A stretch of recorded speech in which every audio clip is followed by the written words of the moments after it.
Welcome to Kenton's videos. Enjoy the video. You start by opening the Play Store and signing into the Google account you want to charge.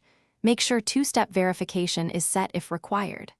Once signed in, tap the profile icon, then Payments and Subscriptions to view your current Play balance.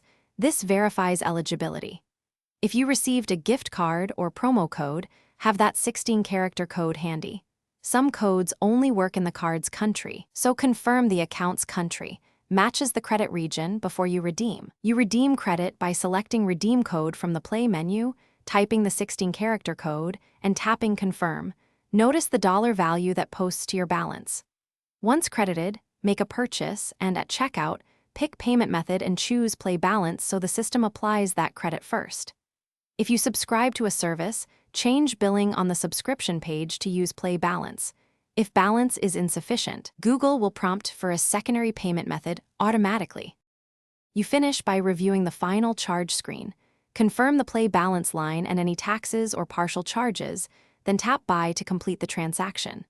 If a code won't redeem, re-enter it slowly, confirm the account's country, and update Play services.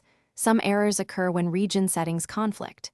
If a purchase hangs or balance didn't apply, clear the Play Store cache, restart the device, and, if needed, contact Google support with your order ID to resolve payment disputes quickly. Thanks for watching. Consider subscribing if we helped you.